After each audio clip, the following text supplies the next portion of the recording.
Hi, I'm Liron Cohen. And I'm Mimi Torchin. And you're listening to Lady Parts TV, the podcast. Whee!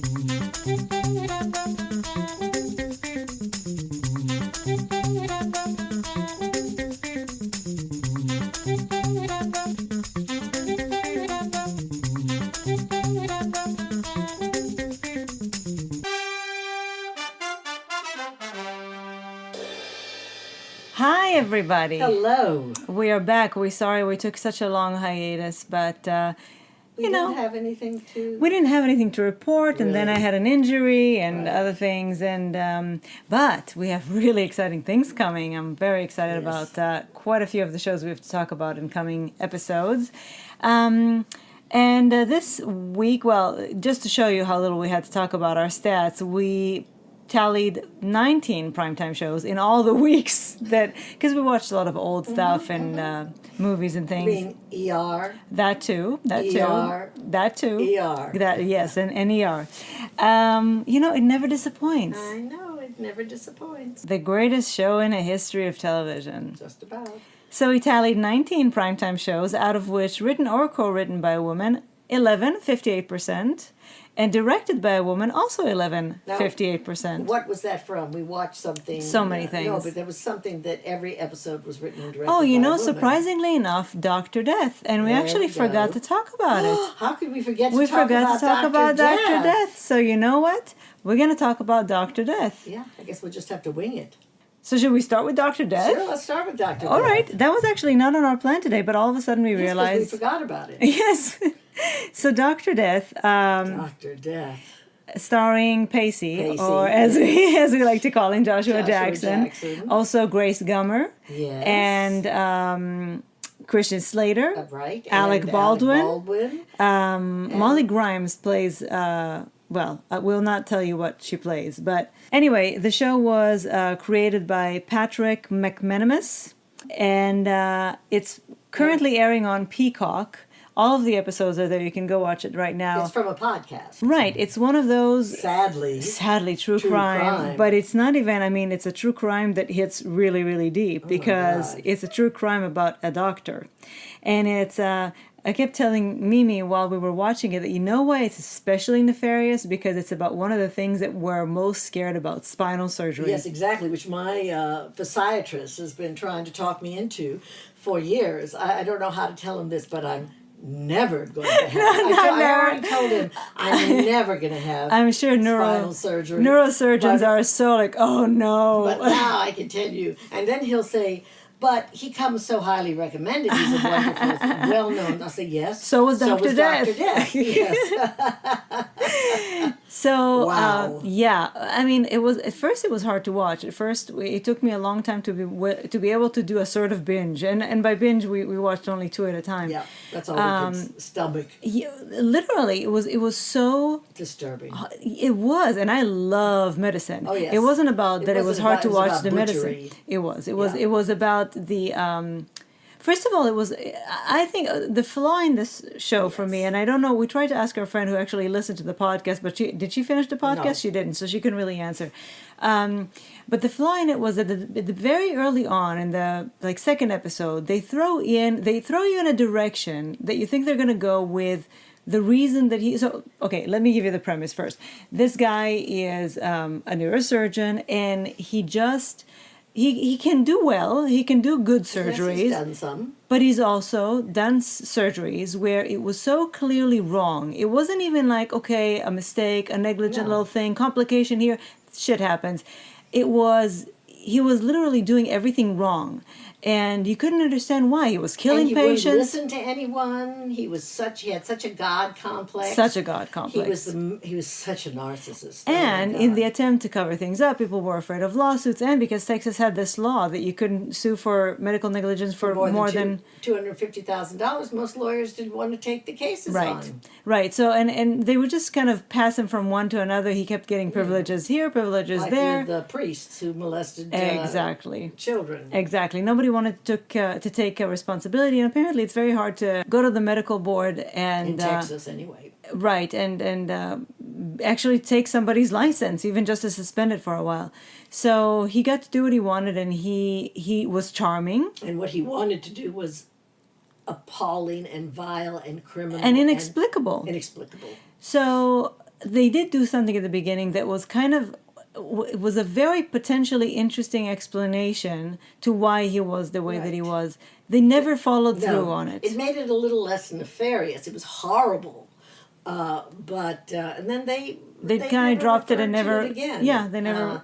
It's like they sort of dropped it in as a possibility, and then they didn't go back to it. Yeah, I thought that was the only flaw in the show, because in the end, it was amazing. Yeah, I mean, it was very, very hard, but it was like a train wreck. You couldn't stop watching it. Exactly, and Pacey was fabulous. Joshua, yes, he was. He very, was very really, good. really good. Anyway, even though it's not female centric, I highly recommend it because it's a good show. But everything was written and directed by women. Right, so that's actually what raised our stats. Surprisingly, this show was full of women behind the scenes. So actually, you know what? Yes, that's right. Going full circle. That's why we had our stats. Actually, it was a really lovely surprise. Two of the episodes were directed by Jennifer Morrison. Oh, right. Yes. Of House and Once Upon a Time. Yeah. Once Upon a Time, yes. Two of the episodes were directed by Maggie Kiley, and 4 by So Young Kim. So they were all directed by women. So thank you, Dr. Death, for, if nothing else, bringing our stats up. Well, but it did do a lot more. It made me terrified.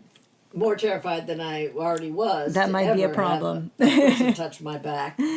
So that's Dr. Death. It is available on Peacock right now. All episodes. Check it out. It is fabulous. Yes. And now for our scheduled programming. This is a movie that we were supposed to tell you about a long time ago, but again, things kept getting delayed. So it is already out there.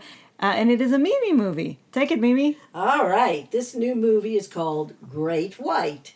And in case you can't figure out what it's about a shark. Oh, it's not Alaska? I thought it was about Alaska. White out. The Great White, snow, or the Great White Hope. Or the Great White Way, Broadway. That's right. It's not. It's not. It was directed by Martin Wilson and written by Michael Bougen, or Bouen, Boughen. Bowen, yes. And it stars Katrina Bowden, Aaron Jakubenko, and several other people who you probably won't know, right? Probably won't know, but everyone was very, very good. And it's about some tourists who are going by seaplane to have an adventure on an island in I believe, the South Pacific, and the airplane crashes, and they are stuck at sea. And it's a race to try to figure out whether they're going to find land, run out of water and a little bit of supplies that they have. And then the boat's going to sink because there's a hole in it. The raft, lifeboat, or whether they're going to be eaten by a great white shark. Could they not choose what they were going for? No, there's no door number 3. Now, you may be thinking, oh, I've seen this before. And you have. You certainly have seen the beginning before, because it's a total ripoff of Jaws. But after that, it actually becomes a very good movie of its genre. Everybody was very good. There was lots of girl power. The women were very powerful and really the problem solvers and very brave. And I loved that. Did we need another movie of this kind? No. Well, especially because I never like it when they depict animals as... Well, of course, and the more we know about sharks, Shark Week, I think, was just upon us, and we find out that, they're really not killers. They don't want to hurt us. They want to eat and survive and do the things and that they we're do. making it harder and harder on them. Harder and harder on them. So really, as always, we only have ourselves to blame. So it's harder to see them as the villain.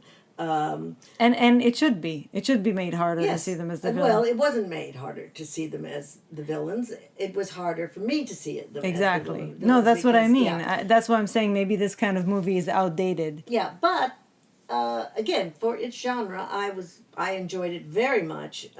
Maybe enjoyed is too strong a word, but I did like it. And what I would say is it's not a great movie, but it's better than a movie that Sci-Fi would make about this. As in the network. Yeah. Sci-Fi the network. Yeah. It's no Sharknado, thank goodness.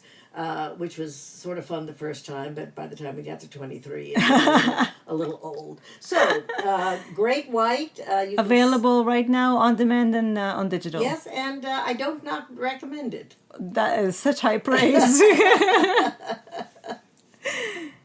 Okay, available as of July 30th, so by the time that you'll be hearing this, you can see it. Ride the Eagle is a new movie available on demand and on digital streaming, directed by Trent O'Donnell and co-written by him and Jake Johnson, who also stars in the movie. You may remember him. I think his biggest role, I've never seen him anywhere else, honestly. Stumptown, he was the bar owner and Kobe Smolder's best friend.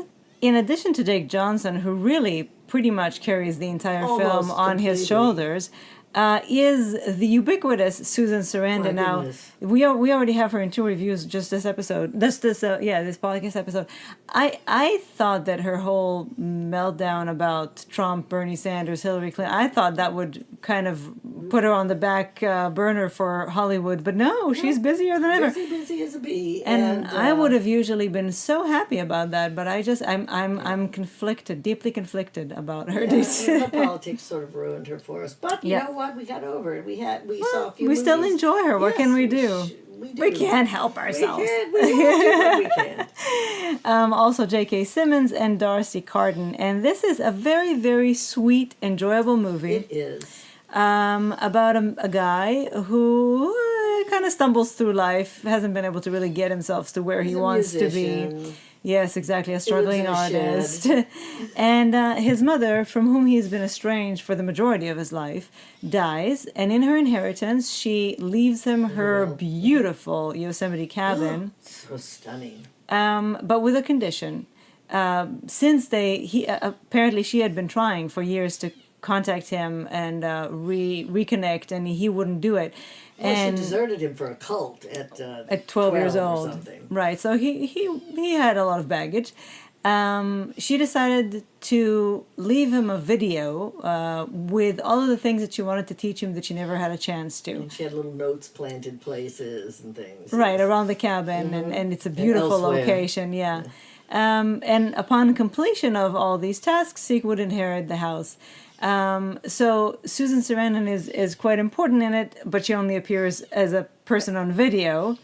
But you know what? Even though, again, not female-centric, female-supported, but a really, really sweet movie. We really enjoyed it a lot more than we would have anticipated. It was warm. Everybody was good. And I'm going to tell you something I probably shouldn't, but then I think you'll enjoy it more. Nothing happens to the dog.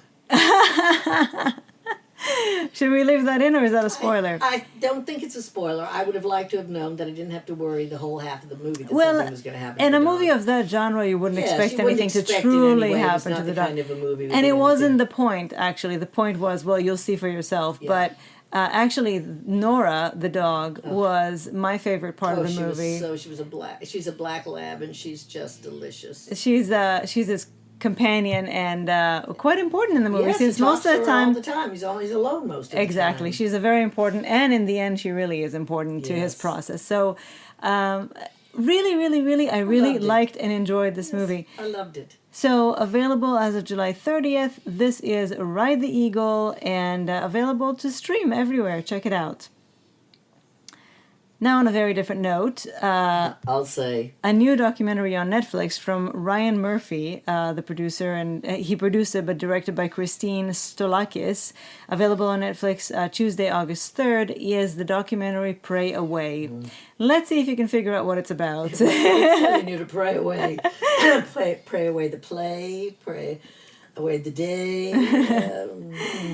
Yes, so this movie is about Exodus specifically. I mean, they're representatives of a much bigger movement, but in the U.S., Exodus was and still is, I guess. Are they still active? I don't know if they're active under their name up until very recently, and there are still people who are preaching their gospel, but right. So they started in the 70s as a movement, a Christian movement, to help cure, basically conversion therapy, to help cure gay people. And they were started by gay people, of course, who told everybody that they cured themselves. They were cured. They are no longer living the gay sin. Absolutely not, except if you don't count what they do in the shadows. Or what they think. I mean, Yes, there's a how they difference. feel. A lot of people think that if they just don't act on it, then they're no longer gay. Right. But you still feel, you still think, you still have desires. They're still gay. You're still gay. You might not act on it, but you're still gay.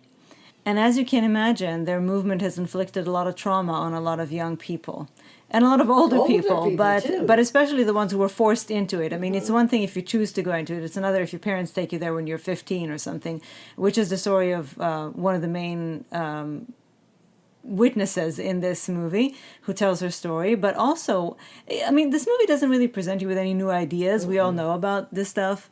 But what it does present you with is very interesting and I think quite unusual intimate footage, both from from the Exodus meetings, from their teachings, their speeches, their support groups. Very, very intimate footage, and also interviews with quite a few of the leaders from the movement who are now ex gays, ex-exoduses, yes. Right?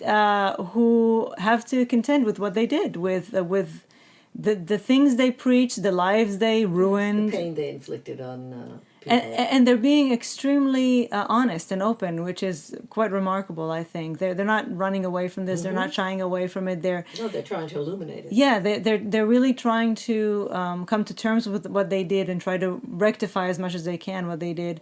So it was a very fascinating look again at the insides of something horrible. Mimi found that the times and the people were a bit confusing. There was a bit of a back and forth. Through. And what they don't do, which they should, is every time they pop up somebody, they should have their names up because it was a bit hard to keep up with who was who. I was confused a lot of the time. On the other hand, it wasn't a linear story. Right, so it wasn't crucial. So that bad, right? Right, but I thought it was very good, and it's an important subject matter. So, Pray Away, available on Netflix as of August 3rd. Check it out. Now, let me just say this about that. This is a new movie called Jolt. It's on Amazon Prime right now. If you're a fan of Kate Beckinsale, and I know that many, many of you are, this is a must. If you're not a fan of Kate Beckinsale, this could be a must not. But it's first of all, let me say it's directed by Tanya Wexler. It's written by Scott Washoe. It stars Kate Beckinsale, Stanley Tucci, Susan Sarandon in a teeny tiny part, by the way. Jai Courtney, or Jay Courtney, however it's pronounced, and he's very good. Bobby Cannavale and Laverne Cox in a role that's very un-Laverne Coxy, as I was very happy to see. She just plays a cop.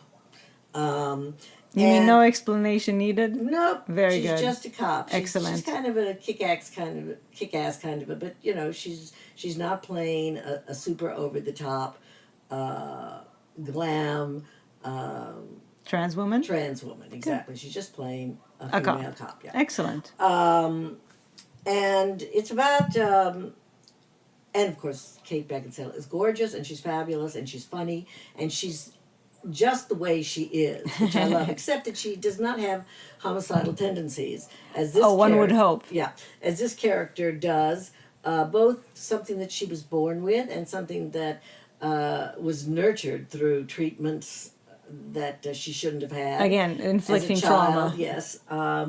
And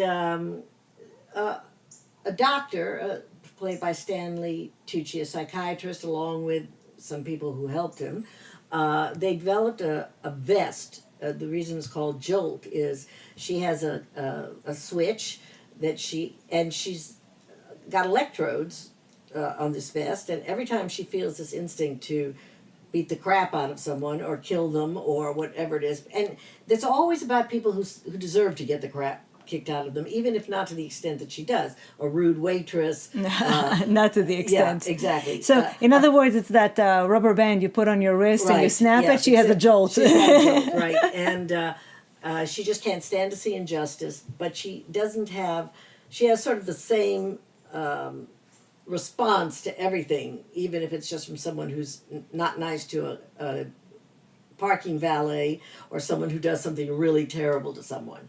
And she goes on a revenge-fueled rampage. She falls in love with a guy, which is something very unusual for her. She keeps her distance from people, and something happens to him, and she's out to get them. And along the way, she kicks a lot of ass. I really enjoyed it because I, A, love Kate Beckinsale, B, adore Kate Beckinsale, and C, I really love Kate her, Beckinsale. and I like to see women kicking ass. However, it's not a great movie. and you hated the ending. Oh, God, how I hated the ending. Here's something that in art I find to be heinous. And it's happened to me in books that I've loved, in movies that I've loved, in TV shows that I love. The last 10 seconds, the last paragraph, the last seconds of something ruins an entire work that you've either loved or enjoyed. And I don't understand why. I just don't understand why they can't leave well enough alone, especially if it's a satisfying ending. It's fun to look at. It's very neon-y looking and interesting and sort of, it looks kind of futuristic, but it's really not. There's a lot of nefarious stuff that goes on, but first and foremost, Kate it's Beckinsale. a great showcase for Kate Beckinsale to just be cool. And that will be enough. If that's enough for you, I say watch it. If that's not enough for you, don't bother. Okay. Jolt is available on Amazon Prime now. And this is our podcast for today. And we have lots of really Good things finally, coming up. really good things coming up. We're so excited. We finally have something to look forward to watching. Absolutely. But I think we had a couple of good things to talk about. Oh, yeah, movies, yes. And by the way, the L Word is returning. The L Word is upon us. Why the L Word aren't I Generation Q. excited? Because the new iteration is not as exciting as the original one. But let's hope that they... Yeah. And anyway... That I'm surprised. And anyway, I'm happy that it's there. I don't care. Even if it's not as good as it was, it's good enough for me to be happy about. Me too. So we'll be talking about that at some point as well. Thank you for joining us again. Have a great week. Have a great week. Be safe, and we'll talk to you next week. Bye. Bye.